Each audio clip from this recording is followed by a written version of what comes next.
Assalamualaikum warahmatullahi wabarakatuh. Pembahasan kita tentang seorang tokoh yang luar biasa, Sa'ad bin Abi Waqqas radhiyallahu anhu. Sa'ad bin Abi Waqqas, setiap kali saya buka lembaran tentang kisah beliau, saya takjub sekali. Sebagaimana memang selalu takjub membaca kisah para sahabat yang lain. Saya terus terang tidak bisa menangkap bagaimana bisa generasi muda kita hilang dan tidak baca tentang kisah-kisah tokoh-tokoh orang seperti ini.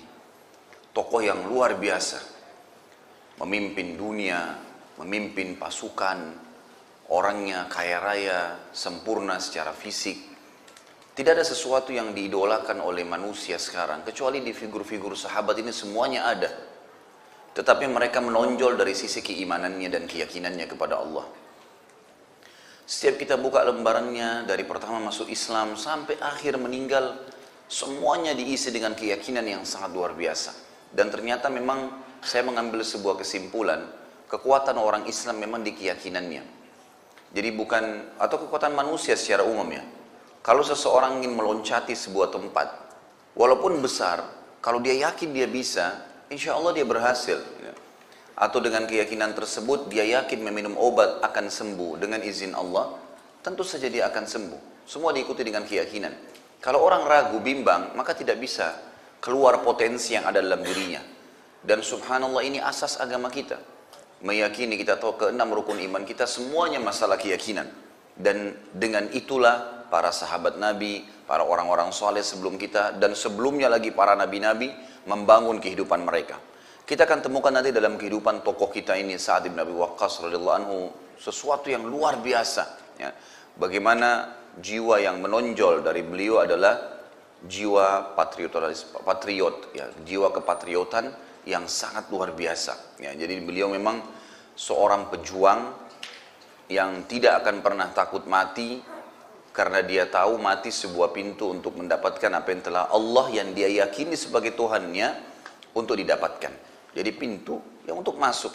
Tanpa mati tidak akan mungkin mendapatkan apa yang selama ini dijanjikan oleh Allah subhanahu wa ta'ala. Kita mulai seperti biasa. Nama beliau Sa'ad bin Malik Az-Zuhri. Sering disebut juga dengan Sa'ad bin Abi Waqqas. Ya, jadi sebenarnya beliau Sa'ad bin Malik. Namanya lebih tepat Sa'ad bin Malik. Dilahirkan di kota Mekah tentu. Dan beliau berasal dari suku Zuhri. Ibunya bernama Hamna binti Sofyan bin Umayyah al-Akbar ibn Abdul Syams ibn Abdul Manaf. Sementara ayahnya bernama Malik ibn Wahib bin Abdul Manaf bin Zuhra bin Kilab bin Murrah. Dan Malik ini ayahnya Sa'ad bin Abi Waqqas sepupu dengan Aminah, ibu Nabi Muhammad SAW. Makanya Nabi SAW sering menyebutkan atau pernah menyebutkan pada saat Sa'ad bin Abi Waqqas sedang lewat di hadapan para sahabat, maka beliau mengatakan, "Hadza khali, falyurini imra'un khalah." Ini paman saya nih, dari ibu saya, dari ayah saya maksudnya, ya, dari ibunya. Ini paman saya dari ibu saya. Karena Malik ayahnya Sa'ad sepupu dengan ibunya Nabi SAW. Maka beliau mengatakan, inilah paman saya dari ibu saya, maka siapapun yang mau memperkenalkan tentang paman dari ibunya, maka sampaikanlah kepadaku. Artinya ini bahasa sederhana, tapi Nabi SAW memberikan kesaksian kalau Sa'ad punya hubungan kerabat dengan beliau SAW. Beliau masuk Islam di tangan Abu Bakar, dan pada saat itu umurnya 17 tahun. Waktu masuk Islam, umurnya 17 tahun. Dan ada kisah unik dari masuk Islamnya Sa'ad nih. Ada dua hal. Yang pertama, beliau mimpi. Beliau sempat mimpi sebelum mengucapkan syahadat. Beliau mengatakan, aku bermimpi, aku berada di sebuah kegelapan yang saling tindih menindih. Gelap sekali. Setiap saya membuka mata, berusaha lebih membuka mata lagi, lebih gelap keadaannya. Kegelapan yang luar biasa. Dalam kondisi saya ketakutan pada saat itu karena gelapnya, maka tiba-tiba saya melihat ada cahaya rembulan yang sangat terang. Dan saya mengikuti rembulan itu. Makin saya ikutin, maka makin terang jalan saya. Akhirnya pada saat saya sudah dekat dengan rembulan tersebut, saya menemukan ada 3 orang yang sudah mendahului saya tiba di rembulan itu. Dan saya menemukan di sana Zaid bin Harithah, kemudian Ali bin Abi Thalib dan Abu Bakar radhiyallahu anhum ajma'in. Lalu saya bertanya kepada mereka, sejak kapan kalian di sini? Mereka semua berkata, kami baru saja di sini. Lalu saya terkaget, bangun, kemudian besok paginya saya mendatangi Nabi SAW. Saya mendengarkan Nabi SAW mendakwakan Islam, lalu kemudian saya pun menganut Islam pada saat itu. Sebagian ulama mengatakan dia masuk Islam bersamaan sehari yang sama dengan Zubair bin Awam, dengan Talha bin Ubaidillah yang sudah kita bahas kisah-kisah perjuangan mereka sebelumnya. Dan ada juga yang mengatakan dia masuk Islam setelah 3 orang tadi, Zaid bin Harithah, Abu Bakar dan Ali bin Abi Thalib, lalu yang keempatnya Sa'ad bin Abi Waqqas gitu. Jadi keempat orang ini, atau dia termasuk yang keempat. Ada juga yang mengatakan tadi bersama dengan sahabat-sahabat yang termasuk Uthman bin Affan. Karena ada statement yang disampaikan oleh Sa'ad bin Abi Waqqas yang mengatakan, aku sempat menjadi sepertiga Islam di 7 hari pertama Nabi SAW mendakwakan Islamnya.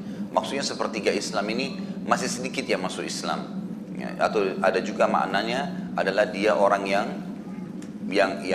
ketiga atau yang keempat yang menganut agama Islam itu sendiri.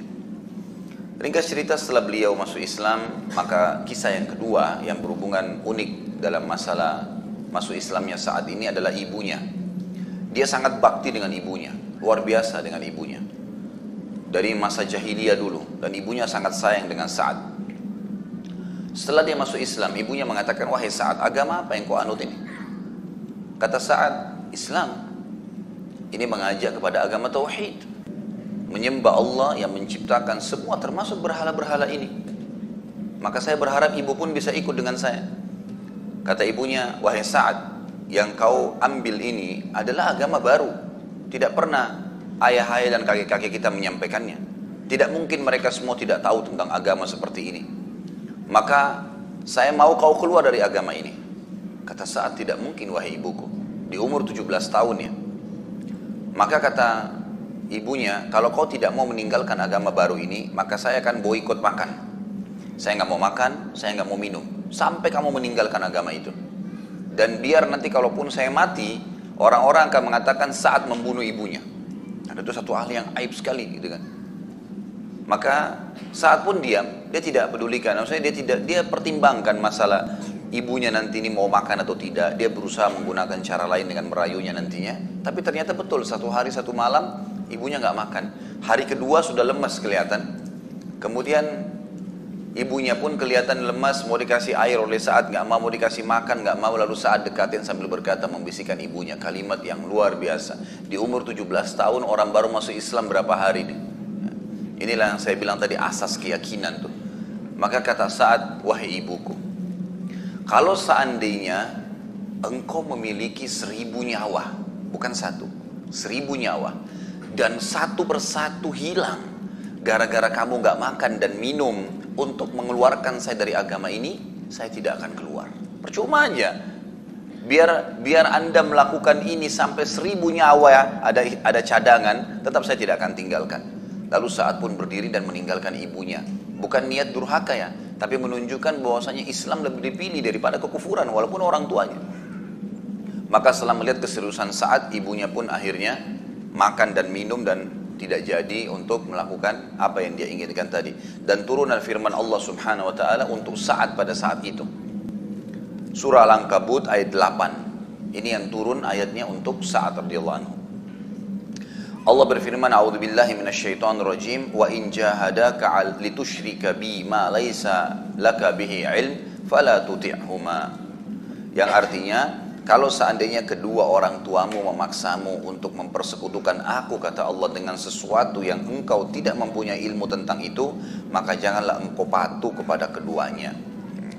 Jadi ini awal kisah masuk Islamnya Sa'ad.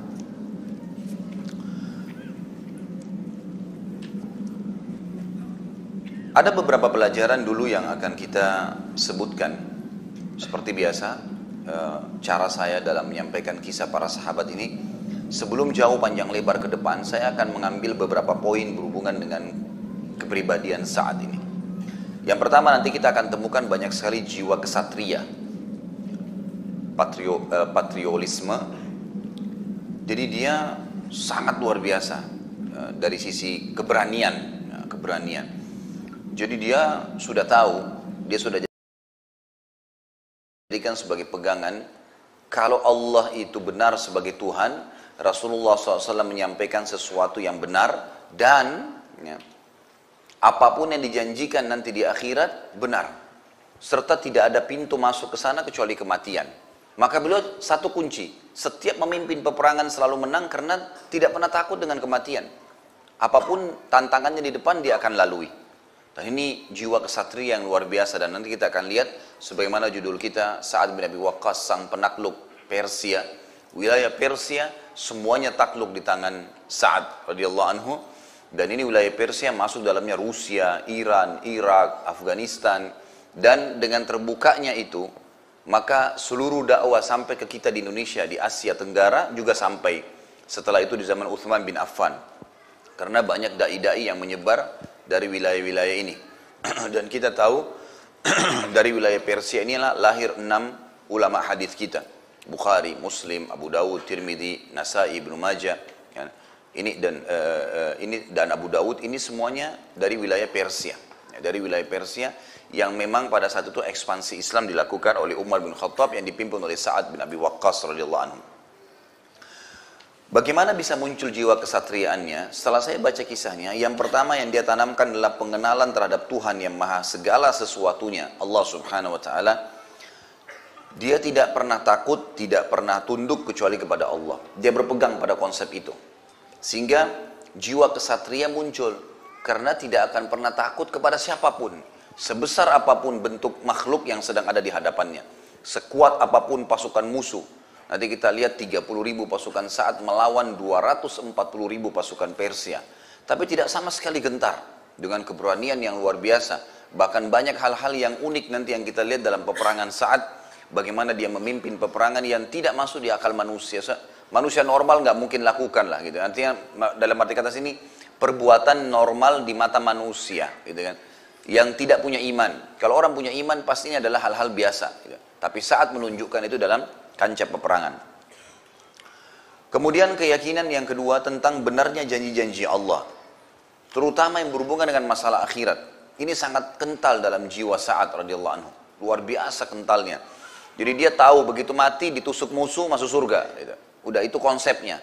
Jadi dia tidak pernah takut dengan masalah-masalah berhadapan dengan kematian. Kemudian juga kesadaran kalau akhirat tempat kita, dan ini sebuah poin juga yang Sa'ad tanamkan dan kita ambil itu. Kesadaran di dalam jiwa para sahabat, termasuk Sa'ad di sini, kalau akhirat adalah tempat orang-orang beriman, tempat manusia asalnya. Kita kan ini dari surga. Adam alaihissalam diciptakan oleh Allah, diletakkan di surga dengan istrinya Hawa, gitu kan. Kemudian karena ada satu dua hal yang kita tahu, Nabi Adam alaihissalam memakan khuldi dengan istrinya, kemudian Allah SWT turunkan di bumi, maka turun ini hanya sementara. Allah subhanahu wa ta'ala jadikan cobaan di muka bumi ini untuk kita kembali nanti ke akhirat sana dengan memperbaiki jabatan atau derajat kita. Jadi nanti di sana kita akan mendapatkan derajat-derajat yang lebih tinggi lagi dengan mengikuti perintah Allah, dan kita akan dengan meninggalkan larangan juga akan mendapatkan derajat yang tinggi di surga. Serta orang-orang yang durhaka, maka tempatnya sudah bukan masuk lagi ke surga, maka akan dilempar ke dalam api neraka. Kemudian ada poin, itu poin pertama ya, bagaimana munculkan kesatria, jiwa kesatriaan, ya, keberanian, mau berperang, mau membela agama Allah, membela kebenaran, karena mengenal Tuhannya Allah dan tertanam dalam jiwanya masalah itu, keyakinan tentang benarnya janji-janji Allah dan juga mengetahui akhirat tempat kembali. Jadi dunia hanya tempat mampir sementara. Yang kedua, yang saya lihat, bagaimana Sa'ad bisa terbentuk dengan sahabat-sahabat Nabi yang lain, terutama saat tokoh kita ini, karena ada pemaksimalan generasi muda. Dan ini yang saya lihat sekarang hilang dari kaum muslimin. Kebanyakan generasi muda kita ini hilang. Hilangnya ini dalam arti kata hilang, tidak mengenal Allah subhanahu wa ta'ala. Kita temukan sekarang anak-anak muda kita SMP, SMA, dianggap biasa bagi mereka dan bagi orang tuanya atau lingkungannya. Kalau mereka itu coba-coba rokok, kalau mereka itu coba-coba minuman keras, kalau mereka coba-coba pergaulan bebas, kalau mereka yang mereka lakukan adalah menonton film-film yang tidak benar. Ini yang salah nih. Di sini titik awal salahnya. Karena ternyata Sa'ad bin Abi Waqqas terbentuk kepribadiannya, nanti akan kita lihat perannya yang luar biasa dalam, atau kiprahnya dalam menyebarkan Islam ini, justru karena di umur 17 tahun itu dia menganut Islam, dan pada saat itu tidak ada sesuatu yang merusak kejiwaannya, tidak ada tontonan yang salah yang bisa merusak akidahnya, tidak ada, dia langsung berbaur dengan Nabi SAW dan sahabat-sahabat yang lebih tua dari dia, kemudian dia langsung mengambil ilmunya, berpegang pada kebenaran itu. Sayang ya, generasi muda kita, saya yakin teman-teman juga di sini mungkin sudah sefaham dengan saya. Di Indonesia sudah satu hal yang biasa itu. Nanti aja tobat setelah SMA, gitu kan. Atau mungkin dianggap kuliah lah baru orang itu dewasa. Kalau SMP, SMA nggak masalah lah. Ya, mereka masih baru mau coba dulu biar tahu juga. Ini keliru. Tidak ada istilah biar tahu, ya. Atau supaya tahu, itu nggak perlu. Tidak perlu tahu kemaksiatan, tidak perlu tahu keburukan. Kita cuma sekedar mengenang sebuah teori berhubungan dengan keburukan dan kita menerapkan kebenaran dalam hidup kita. Itu yang diperlukan. Sehingga generasi yang muncul, generasi Rabbani memang mengenal Tuhannya. Generasi kita jauh lebih kenal siapa itu Spiderman, siapa itu Batman, siapa itu ya tokoh-tokoh yang dongeng semuanya, gitu kan, dibuat oleh orang-orang non-Muslim, sehingga dan dengan tontonan yang menarik, sehingga akhirnya generasi muda kita bukan lagi mengenal Tuhannya, Allah Subhanahu Wa Taala, terbawa dengan arus kehidupan orang-orang kafir yang memang tidak mengenal Tuhannya. Maka tidak ada generasi yang siap untuk membela Palestina kayak sekarang, setengah mati, butuh bantuan, tidak ada tenaga pasukan yang bisa membantu mereka. Kalau di zaman dulu luar biasa gitu.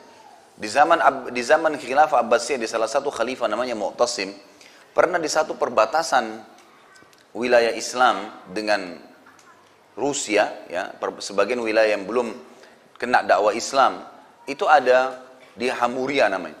Ada satu orang yang prajurit-prajurit Persia waktu itu yang menarik-narik jilbab seorang wanita muslimah.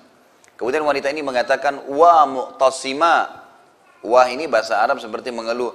"Wahai Mu'tasim, tolonglah saya." Mu'tasim waktu itu khalifah. Dan dia ada di Irak. Sementara ini di wilayah Hamura. Hamura ini jauh sekali. Perbatasan ujung Rusia. Gitu kan, sudah perbatasan dengan Cina.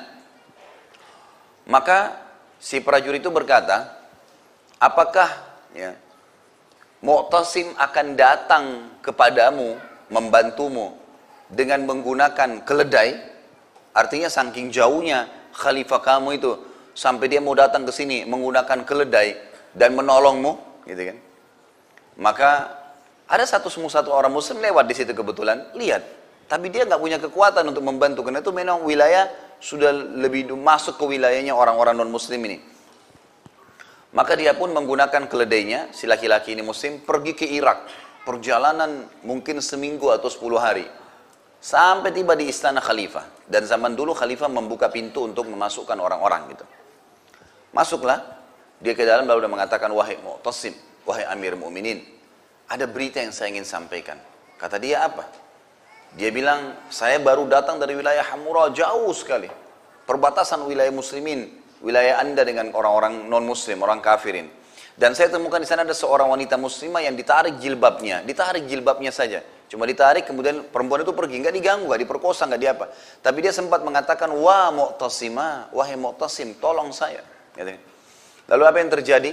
Kata prajurit-prajurit kafir itu, "Apakah kau memanggil rajamu Mu'tasim dan Mu'tasim akan datang menggunakan keledai untuk membantumu?" Jadi diolok gitu. Mu'tasim pada saat itu tahu si muslim ini, dia cari informasi dari orang-orang. Kalau orang ini memang seorang muslim, ada orang-orang di pejabat-pejabatnya dia di kerajaan ditanya, "Siapa orang ini?" Dipastikan dari suku ini, orang ini ketahuan memang orangnya jujur. Maka Mu'tasim mengatakan, "Siapkan semua pasukan, siapkan semua kekuatan Khilafah Abbasiyah yang ada pada saat itu, siapkan semuanya. Dan saya akan memimpin sendiri pasukan untuk menuju ke Hamura, dan siapkan buat saya keledai. Saya akan tunggangi keledai seperti yang mereka katakan." Gitu kan. Dan sebelumnya dikirim surat, kata Mu'tasim, tulis, kirim surat kepada raja kerajaan, rajanya mereka. "Telah sampai berita ke kuping saya, bahwasanya salah satu prajuritmu mengatakan, mengganggu seorang wanita muslimah di perbatasanku denganmu, dan dia berkata, pada saat wanita itu minta tolong memanggil nama saya, apakah Mu'tasim akan datang dengan keledai, maka pastikan saya akan datang sekarang dengan pasukan yang jumlahnya awalnya di tempat kamu, ujungnya di tempat saya. Jadi saking banyaknya, Mu'tasim datang sampai ke wilayah sana, Hamra. Dan pada saat itu musim salju, dingin sekali. Orang-orang banyak memberikan saran, wahai Mu'tasim, tidak usah masuk ke sana, tunggu aja musim semi, lebih mudah pasukan berperang. Kata Mu'tasim, tidak mungkin saya membiarkan Islam dihina. Dan Mu'tasim waktu itu umurnya belum sampai 30 tahun. Masih sangat muda memimpin jadi khalifah. Lalu kemudian yang terjadi, datang ke benteng sana, orang-orang pada lihat pasukan muslimin datang, mereka ketakutan. Dan Mu'tasim mengatakan, kita tunggu sampai jebol temboknya nih, baru kita selesai. Ya. Masukkan Islam mereka, kalau enggak kita perangin. Maka menunggu pun, mereka mengatakan, oh musim salju, muslimin tidak bisa menyerang. Ternyata Mu'tasim memberikan motivasi kepada pasukannya untuk menunggu sampai 6 bulan di depan benteng tersebut, dan akhirnya Allah Subhanahu wa taala memenangkan, dan Allah Subhanahu wa taala memberikan kemenangan. Tapi kita lihat bagaimana sih sebenarnya kiprah generasi muda muslim di awal-awal Islam itu, mereka yang tidak terkontaminasi pemahamannya, akidahnya, ya, atau alam khayalannya kepada hal-hal yang merusak, menjauhkan dia dari agama Islam. Itu merusak sekali teman-teman sekalian. Wallahi menonton Superman, Spiderman merusak akhlak, merusak keyakinan, merusak khayalan antum. Merusak itu. Karena kita secara tidak sadar akan mengatakan ada tokoh yang seperti itu. Atau paling tidak kita mengatakan bagus ya. Dan pasti dengan tontonan yang menarik, apakah bisa ya, atau jiwa kita masih bisa menerima untuk membaca kitab atau buku yang tidak ada gambar sama sekali setelah melihat tontonan seperti itu? Pastilah generasi mudanya tidak akan mau, karena itu sudah menarik, gitu kan? Sementara kita tidak mungkin menggambarkan Sa'ad bin Abi Waqqas, Muhammad bin Maslama, Abu Bakar, Umar dengan gambar orang yang bisa mencontohkannya, gitu kan? Itu masih ulama lebih cenderung mengatakan sulit, karena jangan sampai nanti orang yang dijadikan sebagai artisnya ternyata orang ahli maksiat dan tidak setara dengan sahabat. Tapi ternyata ya, tidak dengan itu pun kita bisa, asal jangan ikut-ikutan. Memang tidak bisa. Ini kalau tembok rumah jebol, udara lagi dingin. Maksud saya di sini adalah sekarang ini media, ya, perusakan-perusakan akhlak dan moral yang dilemparkan ke tengah-tengah umat Islam, pergaulan bebas lah, tokoh-tokoh khayalan lah yang diangkat. Semuanya itu seperti rumah kita. Kita orang Islam ini, semua kaum muslimin Islamnya seperti sebuah rumah lagi jebol nih, lagi diserang. Jebol temboknya. Ada tembok yang jebol dan udaranya dingin, masuk udara itu. Ada dua cara. Cara yang pertama adalah kita berselimut, melindungi diri kita dari dingin itu. Ini bisa terjadi dan ini yang sekarang umat Islam lakukan. Tetapi cara ini sangat riskan karena bisa saja selimut kita tertidur, selimutnya tersingkap. Atau mungkin selimut kita tidak mungkin terus-menerus kita kaku satu tempat, bergerak sedikit maka ada tubuh kita yang tetap kena dingin. Atau ruangan tetap akan terkena dingin itu minimal, gitu kan? Artinya mungkin ada benda-benda lain di situ yang akan terganggu dengan dingin tersebut. Ya. Cara yang kedua dan ini yang efektif, ini yang kita butuhkan sekarang. Menutup tembok itu, ditutup lubangnya, didatangkan semen, batu bata, ditutup. Sehingga biar kita tidak berselimut pun tidak ada masalah. Maksud saya begini, memang media-media sekarang teman-teman sekalian harus ditutup, nggak boleh ditonton. Memang nggak bisa. Tutup itu.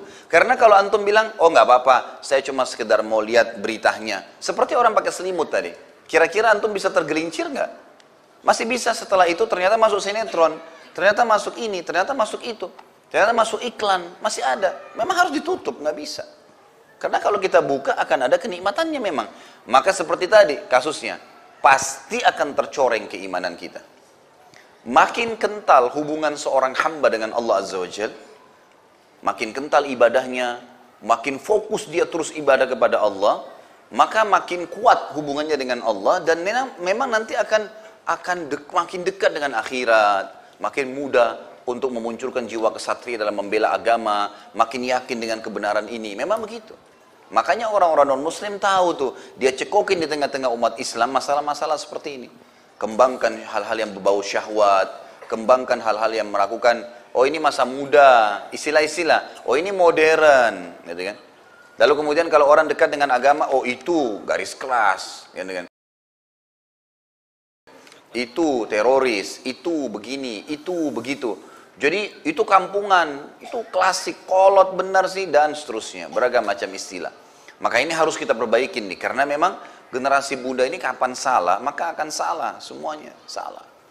Saya melihat, kalau di Madinah misal contoh, ada beberapa teman-teman saya, Masya Allah, anak-anaknya, itu kalau ketemu satu sama yang lain, yang paling pertama dia tanya, temannya, anaknya umur 5 tahun, 6 tahun, sudah selesai belum hafal Qur'annya? Pertanyaan pertamanya itu. Anak kamu siapa namanya? Oh Ahmad.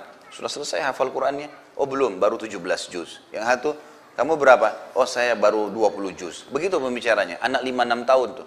Itu sudah biasa. Gitu kan? Saya kaget kemarin ada seorang anak kelas 6 SD di Jeddah. Itu diwawancarain dan dia lagi ada di perpustakaan ayahnya. Dia menghafal ya 30 juz Al-Quran dan 9 buku hadis. Hafal, kelas 6 SD. Diwawancarain oleh orang tersebut, kamu bagaimana caranya hafal? Dia bilang, saya setiap pulang sekolah, saya duduk di perpustakaan. Saya nggak keluar-keluar, ikutin ayah saya. Karena ayah saya selalu baca buku, saya pun ikut baca buku. Dan ayah saya tuntun saya untuk hafal. Jadi ternyata potensi anak muda ini beda dengan orang yang sudah tua. Dia mau tahu semuanya, gitu kan? Dia mau tahu apa saja. Dan itu tergerak dengan ghira, dengan semangat yang besar. Jadi mungkin hal-hal yang mustahil bagi kita, tidak mustahil bagi anak-anak yang masih SD, masih SMP. Semangatnya untuk ingin tahu. Bayangkan kalau ini dialihkan ke hal-hal yang lain yang negatif. Maka berbahaya sekali, gitu kan? Apalagi kalau bertemu antara potensi yang lagi berpuncaknya, lagi semangat yang besar dengan menghayal. Muncullah pemikiran-pemikiran yang buruk. Kita tahu dalam Al-Quran ada kisah Ashabul Kahfi, kisah anak-anak muda. Disebutkan sebagian athar menyebutkan di bawah 25 tahun umur-umur mereka. Karena mereka beriman kepada Allah, berpegang pada keyakinannya, maka Allah pun selamatkan mereka di gua, gitu kan? Kita tahu hadis Nabi SAW, 7 orang yang dinaungi Allah Subhanahu Wa Taala, salah satunya anak muda, gitu kan? Yang tumbuh dalam ketaatan Allah Subhanahu Wa Taala. Jadi memang ini generasi muda ini harus luar biasa. Jangan, ikhwah dan akhwat sekalian, garis bawahi kalimat ini, jangan keburukan-keburukan yang dulu menimpa kita, karena kita dulu pernah mencuri mangganya tetangga, atau pernah memukul anak tetangga, atau pernah mencuri masuk ke toko orang. Saya sering soalnya dengar cerita seperti itu ya. Kemudian kesannya kalau anaknya melakukan, oh iya saya juga dulu pernah lakukan, artinya nggak apa-apa lah gitu. Ini satu hal yang negatif. Mestinya apa yang sudah mengganggu kita dulu yang salah, sekarang kita sudah tahu, jangan, gitu kan? Jangan wariskan keburukan kepada anak-anak. Biarkan mereka tumbuh menjadi generasi yang memang mengenal Tuhannya. Karena ini satu-satunya cara sebenarnya untuk mengembalikan kejayaan Islam. Karena generasi muda dimaksimalkan. Kemudian juga pelajaran nanti, bagaimana di dalam Islam memberikan kepemimpinan itu diberikan kepada orang yang berhak untuk memimpin, walaupun muda. Karena kita lihat Nabi Muhammad SAW memberikan kepemimpinan itu sangat luar biasa. Seperti misalnya Usama bin Zaid. Waktu diberikan pemimpinan pasukan memerangi Musailam al-Kadzab. Orang yang mengaku sebagai Nabi Jazirah Arab. Pasukan Usama bin Zaid. Di dalam pasukan itu ada Abu Bakar, ada Umar, ada Uthman, ada Ali, ada sahabat-sahabat Nabi yang mulia. Tapi Usama bin Zaid dengan umur 17 tahun, itu ditunjuk jadi pemimpin perang. Pemimpin perang artinya dia bilang perang-perang, dia bilang pulang-pulang, wajib dipatuhi. 17 tahun. Sekarang kalau kita lihat, jangankan anak-anak muda diberikan kesempatan memberikan saran dan masukan. Kalau duduk saja sama orang tuanya, sudahlah kamu pergi aja sana sama anak-anak. Kesannya jangan bergabung di sini. Padahal bisa saja saran-sarannya bagus, gitu kan? Mungkin malah dia tumbuh karena mendengarkan musyawarah-musyawarah yang terjadi, maka jadi baik. Nabi Sulaiman alaihissalam pada saat umurnya mencapai sekitar 18 tahun, ya, sempat ada 2 orang ibu bertikai di kerajaan ayahnya Daud alaihissalam. Datanglah 2 orang ibu, yang satu gendong bayi, yang satu datang ibu di sebelahnya menangis. Lalu kata Nabi Daud alaihissalam, kenapa? Ada apa dengan kalian? Kata ibu yang gendong bayi, ibu ini menuduh bahwasanya ini anaknya. Dia mengklaim anaknya. Memang dia menitip anaknya ke saya, kemudian dia pergi ambil air di kali. Datang serigala, serigala makan anaknya. Kemudian dia waktu balik dia tidak bisa terima anaknya dimakan serigala, maka dia tunduh bahwasanya ini anak dia, ini padahal anak saya. Kata Daud kepada ibu yang sedang menangis, bagaimana pendapatmu? Kata ibu tersebut, ya wahai Raja Daud, saya tahu anak saya. Nggak ada ibu yang lupa wajah anaknya. Ini wajah anak saya. Lalu kata si Nabi Daud kembali lagi kepada ibu yang tadi, apa buktinya kalau itu anak kamu? Dia bilang, anak saya berselimut warna biru. Anaknya dia berselimut warna hijau. Ini selimutnya warna biru. Nabi Daud tanya lagi kepada ibu yang tadi, yang satu yang sedang nangis, benarkah? Dia bilang benar. Tapi wajahnya ini wajah anak saya. Intinya adalah ribut mereka berdua. Nabi Daud alaihissalam sempat hampir mengambil keputusan waktu itu sebagai raja, sebagai nabi, ijtihad pribadi, mau mengatakan memberikan anak itu kepada ibu yang sedang menggendong, karena dia sedang gendong, betul selimutnya warna biru, ya. Yang satu tidak punya saksi, nggak ada saksi. Maka Sulaiman alaihissalam di umur 18 tahun sempat angkat tangan mengatakan, sebentar ayah, bolehkah saya terlibat di dalam keputusan sebelum anda ambil keputusan dalam perkara ini? Kata Nabi Daud, silahkan. Belum jadi nabi, masih 18 tahun. Maka Sulaiman alaihissalam meminta kepada salah satu pengawal pedang, berikan saya pedangmu. Diberikan pedang. Lalu kata Nabi Sulaiman alaihissalam, bisakah saya pegang anakmu sebentar wahai ibu? Kepada ibu yang tadi yang menggendong bayi. Dia bilang silakan, dipeganglah bayi tersebut. Lalu kata Sulaiman, begini saja, daripada kalian berdua bertikai, maka saya akan potong dua bayi ini. Diangkat pedang, saya akan potong dua bayi ini dan saya bagi dua, daripada kalian ribut, gitu kan? Maka ibu yang tadi menggendong bayi itu mengatakan, baiklah, kalau memang itu keputusan anda wahai ya raja, dianggap raja juga Sulaiman alaihissalam.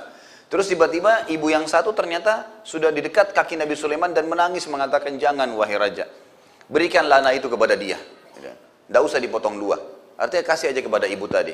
Maka Sulaiman pun berkata, baiklah. Lalu dia menghadap kepada, dia tidak jadi potong anak itu, lalu kemudian dia hadap kepada ayahnya, dia mengatakan, sekarang saatnya raja mengambil keputusan. Nabi Daud sudah tangkap apa yang Nabi Sulaiman maksudkan. Umur 18 tahun bisa memecahkan sebuah perkara rumit seperti ini. Gak ada saksi, ini memperebutkan anak, bukan memperebutkan sebuah benda. Maka yang terjadi pada saat itu apa? Nabi Daud alaihissalam mengatakan, saya memutuskan bayi ini diberikan kepada ibu itu, ibu yang tadi tidak pegang bayi. Semua orang bingung, pejabat-pejabat kerajaan semua bingung. Kok bisa, wahai Nabiullah, anda memberikan keputusan? Ibu yang tadi juga yang gendong bayi mengatakan, kok bisa, bayi saya dikasih kepada dia? Kata Daud, seorang ibu tidak akan pernah mau membiarkan anaknya dibunuh. Ya. Sudah jelas ini ibunya sebenarnya, karena dia tidak mungkin waktu mau dipotong, dia bilang kasih aja ke dia, nggak usah dipotong. Nggak mungkin anaknya dia mau biarkan dipotong. Yang satu bilang nggak apa-apa dipotong. Ternyata setelah itu Nabi Daud alaihissalam pun akhirnya membongkar kasus, dan ibu yang tadi Daud mengatakan kepada ibu tadi yang gendong bayi, sebelum saya hukum kamu ada sesuatu yang kau mau ceritakan? Maka ibu pun akhirnya menangis mengatakan, memang benar sebenarnya keadilan ada di tangan Allah, dan pastilah ya, Allah akan memberikan keadilan itu. Memang anak saya yang dimakan serigala, cuma saya tidak bisa terima, maka saya ganti selimut ibu itu agar saya tidak kehilangan anak dan dia yang kehilangan anak. Tapi kiprah di sini Nabi Daud alaihissalam yang diberikan kesempatan memberikan saran, gitu kan. Jadi anak-anak muda ini sudah harus ya dicetak, dikader untuk jauh dari hal-hal yang buruk ini. Jadi tidak ada lagi kesan 17 tahun itu memang saatnya untuk menikmati, atau sekarang masih muda, nanti gampang taubat dan seterusnya. Ini sudah tidak boleh ada kalau mau melahirkan generasi-generasi Rabbani. Baik, saya akan masuk, tentu Sa'ad bin Abi Waqqas punya beberapa orang istri yang berlalu dalam hidup beliau, dan beliau yang saya dapat berita atau informasi adalah memiliki kurang lebih 36 orang anak, gitu kan. Dan yang menonjol sekali adalah Ishaq, Mus'ab, ada Aisyah, ada 3 orang ini yang sering atau masih ada disebutkan nama-nama mereka di dalam hadis atau di dalam kisah-kisah ya, di dalam kisah-kisah. Dan beliau diberikan julukan Abu Ishaq karena anaknya yang pertama bernama Ishaq. Kita masuk ke manaqib. Manaqib itu kelebihan. Ya, apa sih kelebihan-kelebihan beliau secara pribadi yang akhirnya menonjol dan itu menjadi bagian hal yang harus diketahui di kaum muslimin. Yang pertama, beliau termasuk 10 orang pertama masuk Islam, dan ini sebuah kelebihan tersendiri. Ya, karena memang orang yang pertama masuk Islam itu adalah orang-orang yang menjadi pentolan-pentolan Islam tentunya ya, karena mereka akhirnya menyebarkan Islam kemana-mana. Yang kedua, beliau termasuk 10 orang yang dijamin masuk surga. Sebagaimana hadis yang hampir setiap bulan kalau tabligh akbar kita sebutkan. Nabi SAW benar menyebutkan dalam hadis sahih, Abu Bakar di surga, Umar di surga, Uthman di surga, Ali di surga, Talha di surga, Zubair di surga. Kemudian beliau mengatakan Abdurrahman di surga dan Sa'ad di surga. Sa'ad bin Abi Waqqas disebutkan satu dari 10 yang dijamin masuk surga itu. Kemudian turun firman Allah surah Al-Ankabut. Ini kelebihan yang ketiga. Tadi surah Al-Ankabut ayat 8. Waktu ibunya boikot mogok makan, maka kemudian dia tidak patuhi dengan yang dia mengatakan, ibu kalau kau punya 1000 nyawa pun aku tidak akan pernah meninggalkan agama ini. Maka turun surah Al-Ankabut kepada beliau. Kemudian yang keempat, beliau paman Nabi Muhammad SAW, terhitung punya kerabat. Sebagaimana tadi sudah saya sebutkan juga hadisnya, waktu beliau sedang lewat kata Nabi SAW, "Hadza khali falyurini imru'un khalah." Ya, ini adalah paman saya dari ibu saya, maka boleh siapa saja mau memperkenalkan pamannya kepada saya. Kemudian yang kelima adalah beliau orang yang mendapatkan doa Nabi Muhammad SAW. Jadi di sini ada dua hal yang menonjol dari doa Nabi SAW kepada Sa'ad. Yang pertama itu kesembuhannya. Jadi waktu di Mekah beliau sempat sakit, sakit parah, dan orang-orang berpikir dia akan meninggal dunia. Ini waktu masih sebelum hijrah ke Madinah, masih tinggal di Mekah. Dan keluarlah hadis Bukhari tentang wasiat meninggalkan harta buat anak. Waktu itu kebetulan dia punya anak baru satu di Mekah dan perempuan, dan saat memiliki kekayaan. Maka saat sempat berkata, ya Rasulullah, saya memiliki seorang anak wanita dan saya memiliki harta yang banyak. Bolehkah saya mewasiatkan seluruh harta saya? Kata Nabi SAW, tidak boleh wahai Sa'ad. Bolehkah saya mewasiatkan setengah harta saya? Kata Nabi SAW, tidak boleh wahai Sa'ad. Bolehkah saya mewasiatkan sepertiga dari harta saya? Kata Nabi SAW, sepertiga dan sepertiga juga cukup banyak. Maksudnya diwasiatkan sini, kalau orang mau meninggal, seseorang dari kita mau meninggal, kemudian dia misalnya ingin menulis wasiat, dia bilang, seluruh harta saya untuk wakaf misalnya, atau untuk jihad, itu nggak boleh. Tidak boleh seluruhnya. Yang boleh diwasiatkan, itu hanya sepertiga harta. Kan itu. Yang lainnya harus dibagi untuk ahli waris, gitu kan? Dibagi ahli waris, dipakai bayar utang. Jadi kalau wasiat, beda kalau antum masih hidup. Kalau antum masih hidup, kita masih hidup punya 1 miliar misalnya, lalu kita mau pakai semuanya untuk jihad, kita mau pakai untuk bangun lembaga-lembaga Islam, masjid, itu nggak ada masalah. Kalau masih hidup. Tapi kalau wasiat adalah sesuatu yang ditulis, yang dijalankan oleh ahli waris setelah meninggal. Karena ada hak jenazah, ya, ada 4 hak jenazah mutlak. Yang pertama harus segera dimandikan, dikafani dan dikuburkan. Kata Nabi SAW, ikramul mayyit dafnu. Penghormatan terhadap jenazah harus segera ya dimakamkan. Kemudian yang kedua adalah dibayarkan utangnya. Yang ketiga dijalankan wasiatnya. Yang keempat dibagikan warisannya. Gitu kan? Jadi di sini termasuk wasiat, apa yang dia tulis. Nah, wasiat terhadap harta tidak boleh lebih daripada sepertiga. Tidak boleh lebih daripada sepertiga. Ya. Selebihnya masih harus dibagi kepada ahli waris. Nah, hadis ini keluar daripada perilaku Sa'ad, yang akhirnya Nabi SAW waktu itu merasa gembira sekali dengan Sa'ad. Bagaimana dia mau dengan semangat imannya mewasiatkan seluruh hartanya. Jadi ahli warisnya nggak ada yang dikasih sama dia. Istri anaknya dia nggak kasih. Untuk jalan Allah semua. Maka Nabi SAW pun mendoakan agar Sa'ad diberikan kesembuhan. Kata Nabi SAW dalam hadis sahih, ya Allah sembuhkanlah Sa'ad dan sempurnakanlah hijrahnya. Maksudnya mudah-mudahan dia bisa ikut ke Madinah. Maka akhirnya Allah Subhanahu Wa Taala menyembuhkan Sa'ad pada saat itu dan tidak tidak meninggal. Allah Subhanahu Wa Taala sembuhkan dia. Kemudian yang kedua adalah Nabi SAW berkata, ya Allah, selalulah ijabah doanya Sa'ad. Jadi salah satu yang menonjol dari Sa'ad ini, di kalangan sahabat dikenal orang yang mustajab doa. Bahkan para sahabat sangat takut kalau punya masalah dengan Sa'ad. Karena apa saja dia bilang, ya Allah lakukan ini, tiba-tiba langsung terjadi. Jadi doanya mustajab. Tidak pernah doanya Sa'ad tidak diijabah oleh Allah. Dan ini sebagian ulama mengatakan karena keyakinan Sa'ad yang luar biasa kepada Allah. Dan dia sudah masuk Islam dari dia masih muda, sehingga amal solehnya cukup banyak. Di antaranya adalah kisah tentang Usama bin Qatadah. Ini ada satu orang dari suku Abs ya, di Irak. Tentu ini saya tarik kisah yang ke depan. Saya coba susun kerangka fikirnya untuk ditangkap supaya sistematis saja ya. Ini kisah sebenarnya nanti setelah Sa'ad bebaskan negeri Persia, kemudian dia dinobatkan menjadi gubernur oleh Umar bin Khattab. Ada orang-orang dari suku Abs namanya, suku yang baru masuk Islam pada saat itu, gitu kan. Kemudian rupanya dia ada rasa jengkel dengan Sa'ad ini, karena Sa'ad ternyata yang menembus ya kan gitu wilayah tersebut, tapi dia sudah Muslim, gitu. Bernama Usama bin Qatadah, ya. Dan orang ini diberikan julukan Abu Sa'dah. Jadi sempat suratnya sampai ke Umar bin Khattab, tapi tidak dijelaskan siapa, cuma mengatasnamakan seluruh masyarakat Irak. Umar bin Khattab pun akhirnya melihat surat tersebut.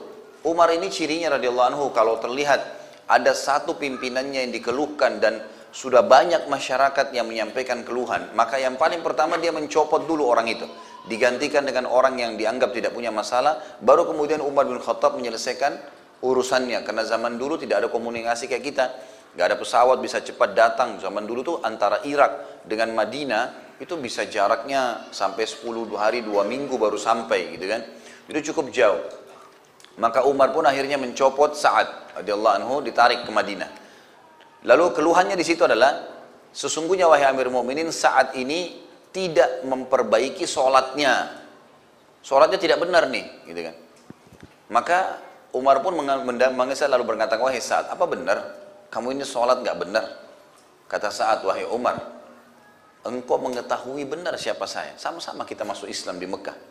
Bahkan saya lebih dulu masuk Islam daripada kamu. Saya adalah orang yang mengikuti sholat Nabi SAW. Sebagaimana Nabi SAW di 2 rakaat pertama sering membaca lebih panjang daripada 2 rakaat terakhir di Isya, di Duhur, di Asar. Begitu pula dengan 2 rakaat pertama Maghrib dan 1 rakaat terakhirnya. Itu yang awal-awal rakaat pertama pasti lebih panjang daripada rakaat ketiga dan rakaat keempat. Dan saya sudah mengamalkan itu. Semuanya seperti dengan Nabi SAW. Jadi tidak ada yang perlu diragukan. Maka kata Umar, kamu pasti benar wahai Abu Ishaq. Nggak mungkin kamu salah. Lalu Umar pun mengutus orang-orang untuk mendatangi seluruh wilayah Irak. Waktu itu didatangin. Tidak ada masjid kecuali dilewatin lalu ditanya tentang Sa'ad ini. Sampai akhirnya semua masjid menyebutkan tentang kebaikan Sa'ad. Sampai tiba di masjidnya Bani Abs ini, suku Abs tadi. Dan kebetulan ternyata ini orang adalah kepala sukunya yang bernama Usama bin Qatadah ini. Maka pada saat itu bertanyalah utusan Umar, lalu dia mengatakan, sesungguhnya kalau kau tanya kepada kami, kata si Usama ini, sesungguhnya kalau kau bertanya kami tentang Sa'ad, maka Sa'ad itu tidak adil, Sa'ad itu tidak baik, Sa'ad itu begini, Sa'ad itu begitu, semua keburukan yang disampaikan sama dia. Maka dibawalah informasi tersebut ke Madinah. Kepada Umar, di sebelahnya Umar ada Sa'ad radhiyallahu anhu majma'in. Maka waktu Sa'ad dengar, Sa'ad mengatakan, ya Allah, kalau seandainya hambamu ini dusta, hambamu yang di sana, maksudnya si Usama bin Qatadah, dia dusta dan dia hanya sekedar mencari masalah serta akan mengganggu kedudukan muslimin, karena kalau diganti amirnya, pemimpinnya pasti akan kacau. Maka aku memohon kepadamu ya Allah agar engkau panjangkan umurnya dan engkau susahkan hidupnya dalam keadaan dia tua, serta masukkan dalam hidupnya segala macam fitnah. Maka beberapa tabi'in mengatakan bahwasanya kami menyaksikan orang itu yang sudah didoakan oleh Sa'ad sampai umurnya sudah sangat tua, mendekati 100 tahun, sampai saking tuanya keningnya itu sudah turun dan menutupi matanya, gitu. Belum meninggal juga. Dan orang itu dalam keadaan miskin, meminta-minta makanan di jalanan. Tadinya dia kepala suku. Serta kerjanya setiap hari kalau ada perempuan lewat selalu digangguin sama dia. Dalam kondisi umur begitu, kena fitnah. Maka kami melihat doa Sa'ad kena kepada orang tersebut. Dan orang itu sering kali mengucapkan kata-kata, saya telah kena doanya Sa'ad, saya telah kena doanya Sa'ad. Ini salah satu riwayat yang menjelaskan tentang doa dia yang mustajab. Pernah juga satu kali Sa'ad radhiyallahu anhu waktu sudah pindah ke Madinah dari Persia, kemudian Umar bin Khattab sempat tawarkan waktu itu, apakah kamu kembali jadi gubernur di Irak? Dia bilang tidak. Saya tidak akan pernah kembali ke wilayah yang sudah ada orang menyebarkan fitnah tentang saya. Saya lebih suka dengan Madinah. Walaupun tadi Persia ini semua takluk di tangan dia, sebagaimana kisahnya akan kita sampaikan nanti. Maka Umar pun menerima, baiklah kamu silahkan di sini. Setelah itu sempat gubernur Madinah yang diangkat oleh Umar bin Khattab, ada seseorang yang bernama Marwan ibn Hakam. Marwan ibn Hakam ini gubernur Madinah, sempat mengucapkan kata-kata begini, harta-harta yang kami bagikan untuk muslimin ini adalah harta kami pemiliknya. Ini punya saya dan saya bagikan. Saat waktu dengar itu, saat merasa orang ini sudah merasa harta muslimin adalah hartanya dia, tiba-tiba dia datangin istananya, ya tempat dia, seperti kita kalau sekarang mungkin kantor gubernurannya, didatang lalu saat mengatakan, wahai Marwan, apa kau mau saya berdoa untukmu? Karena sudah ditahu, kalau dia berdoa mustajab. Marwan tiba-tiba dalam riwayat ini dikatakan loncat dari singgasananya mengatakan, wahai Abu Ishaq, tolong jangan berdoa. Memang ini hartanya Allah, bukan harta kami. Gitu. Jadi itu contoh, karena orang-orang tahu, tersebar berita pada saat itu. Kisah yang lain, kisah dia dengan Umar bin Khattab. Umar pun khawatir dengan doanya Sa'ad. Jadi ada budaknya Sa'ad pernah jalan, kemudian ada angin yang kencang, tersingkap bajunya. Tidak sengaja, gitu kan. Waktu tersingkap bajunya ternyata nyantol di sebagian tubuhnya, sehingga orang ini tidak tahu kalau auratnya kelihatan. Umar bin Khattab pas lewat, Umar bin Khattab ini kalau lewat, di tangannya selalu ada tongkat. Ya. Jadi tongkat ini sering digunakan untuk mengingatkan orang kalau berbuat salah. Jadi Umar bin Khattab sering memukul, gitu kan, kalau mengingatkan. Seperti kalau habis Isya, beliau sering keliling bawa tongkat. Kalau ada orang kumpul-kumpul di jalan ditanya, kenapa kalian kumpul-kumpul? Kalau bukan karena takziah, bukan karena ada orang sakit yang sedang dijenguk, kumpul-kumpul iseng, dipukulin sama Umar, pulang semua. Disuruh, kalian mau di sini duduk nongkrong, buang-buang waktu, akhirnya sholat subuh dan sholat malam kalian terbengkalai, bubar. Jadi orang takut sama Umar pada malam. Umar bin Khattab juga kalau lihat kemungkaran langsung dihukum sama dia. Dilihatlah budak ini tersingkap. Lalu Umar bin Khattab mengambil, ada kayu kecil, dia pakai tongkatnya, karena dia tahu ini budak, diambil, dipukul. Kenapa kau tersungkap auratmu? Dia bilang, saya tidak tahu, gitu kan. Tapi Umar sempat mukul. Saat sempat lewat, gitu kan. Lalu saat tahu ini budaknya dia. Saat mengatakan, wahai Umar, jangan kau pukul dia. Umar rupanya dalam kondisi pas memukul budak ini, itu sempat saat menahannya dan saat pun dipukul oleh Umar. Gitu kan. Lalu saat mengatakan, baiklah, saat ke samping ngangkat tangan. Mau berdoa. Lalu Umar bin Khattab lari mengejar saat, lalu memberikan tongkatnya mengatakan, hukumlah saya.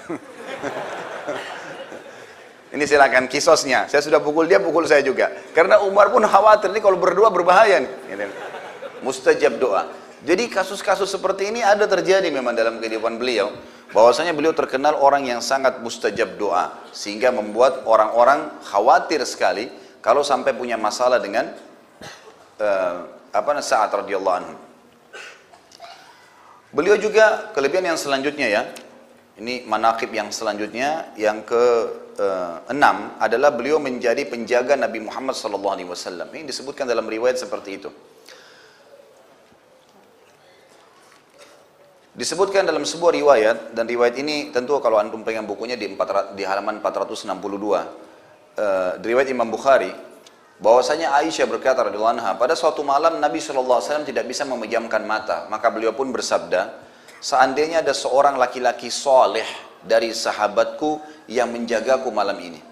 Aisyah pun berkata radhiyallahu anha, tiba-tiba kami mendengar suara senjata.